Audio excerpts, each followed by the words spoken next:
Mark Schultz was used to standing in someone else's shadow, especially his brother's. In the early 1980s, Mark was already an Olympic gold medalist in wrestling. So was his older brother, Dave. They had done the impossible for the United States, two brothers, both Olympic champions. But while Dave smiled easily, spoke different languages, made friends anywhere, Mark was quiet, intense, and always fighting the feeling that he was second best. When the story begins, Mark is living small, cheap apartment, microwave dinners, training alone. He visits schools and gives short, awkward speeches about Olympic glory for a few dollars and a free lunch. No one recognizes him. No one seems to care that he's one of the best wrestlers on the planet. Then, one day, the phone rings. A serious voice asks him to come to a place called Foxcatcher Farm. A private helicopter picks him up. As it rises off the ground, Mark looks down at his old life shrinking beneath him.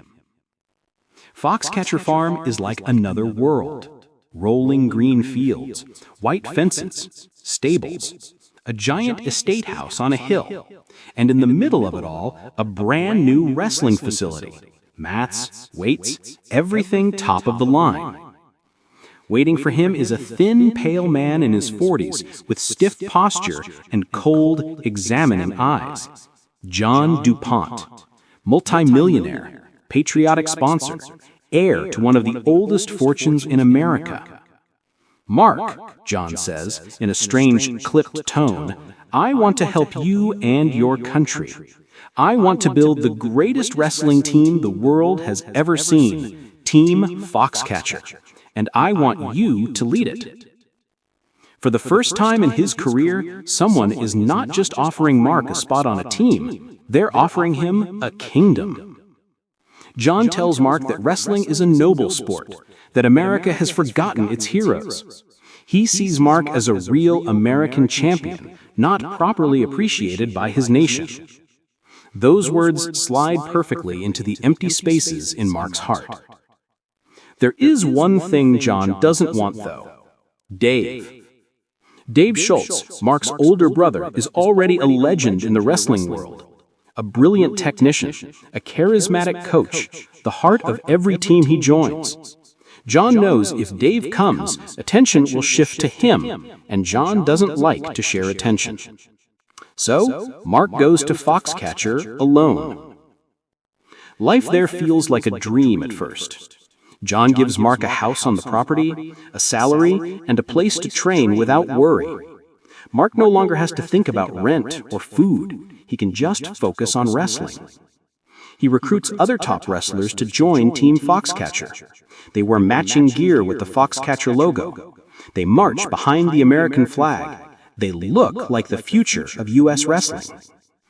John wants to be part of that future, not just as a sponsor, but as a leader.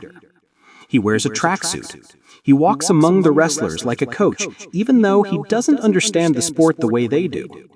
He insists that he too is a competitor, a mentor, even a warrior. It's awkward. The athletes sense something off about him, but he controls the money, the land, the dream. So they smile, nod, and let him have his role. For Mark, the relationship is more complicated. John becomes part father figure, part boss, part mirror of his own need to feel important. At first, Mark is grateful. Then, he becomes dependent. But something dark lives under the surface at Foxcatcher. John drinks. He uses drugs. His moods swing wildly. Some days he's generous and excited, talking passionately about patriotism and victory. Other days, he's suspicious, paranoid, eyes darting, whispering about enemies and conspiracies. He starts to see threats that aren't there: spies, disloyalty, people talking behind his back. Mark, desperate to keep John's approval, bends himself into whatever shape John needs. He tries to be the tough champion John imagines, harder, meaner, less like the quiet kid he really is.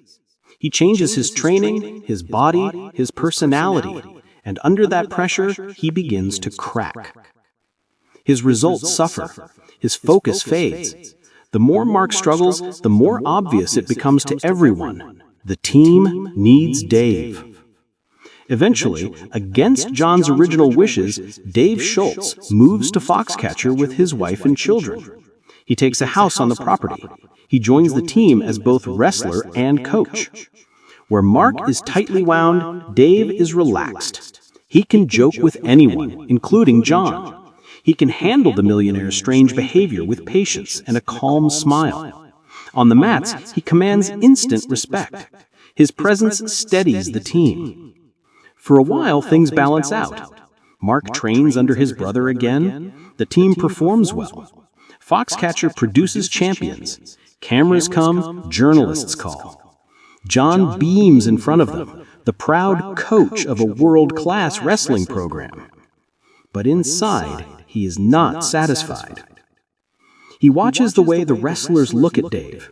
He sees how they listen when Dave talks, how they relax around him. He begins to suspect that Dave is the real leader of Team Foxcatcher, and that he, John du Pont, is just the man signing checks. The idea eats at him. His paranoia grows. He starts isolating himself in the big house on the hill. He keeps curtains closed. He watches the training facility from a distance, convinced that someone is plotting against him. He fires staff members suddenly, accusing them of betrayal. He walks the property with armed security, as if preparing for a war no one else can see. Mark, exhausted and emotionally burned out, eventually drifts away from Foxcatcher. Work, disappointment, and his own internal battles lead him to step back from the center of the story. But Dave stays. Why? Because Dave is loyal to his wrestlers, to his family, to the life they've built there. Foxcatcher gives his children a home, his wife stability, and his athletes a place to train. He thinks he can manage John's moods, keep the peace, protect everyone. He has always been the brother who fixes things. He doesn't know how broken John really is. Over time, John becomes obsessed with the idea that people are laughing at him, using him, turning his dream into a joke. The millionaire who once talked about building champions now talks about being surrounded by enemies.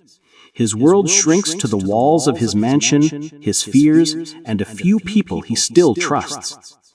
Then, one cold day, the tension that has been quietly building at Foxcatcher finally explodes. John du Pont gets into a car with his security man. They drive down the familiar road that leads past the houses on the property. Dave Schultz is outside near his home, working around his car, casual as always. He walks towards the vehicle, smiling, thinking this is just another visit from the difficult man he's trying to live with. Words are exchanged, short, tense. In seconds, everything changes. John raises a gun. The sound of shots cracks across the quiet farm.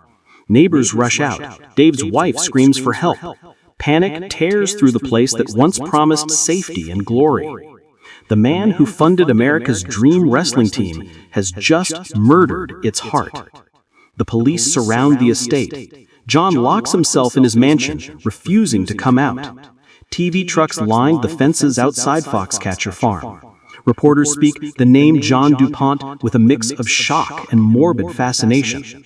The billionaire, the patriot, the sponsor, now a killer. After a long standoff, John finally surrenders. He is arrested, tried, sent to prison. Foxcatcher Farm, once a symbol of hope and possibility, becomes something entirely different. A crime scene, a cautionary tale. The wrestlers scatter, the team dissolves. Mark lives with the weight of what happened, the memory of the place where he tried to step out of his brother's shadow and instead watched him fall. Dave's family must rebuild their lives without the man who was their center. In the end, the story of Foxcatcher is not just about wrestling, or money, or even murder. It's about three men, each broken in their own way. A younger brother, desperate to be seen. An older brother, endlessly giving, trying to support everyone around him. And a lonely millionaire, so consumed by ego, fear, and emptiness that he destroyed the very thing he claimed to love. On a farm built to create champions, the real battle wasn't on the mat. It was inside the minds and hearts of the men who lived there. And in that battle, no one truly won.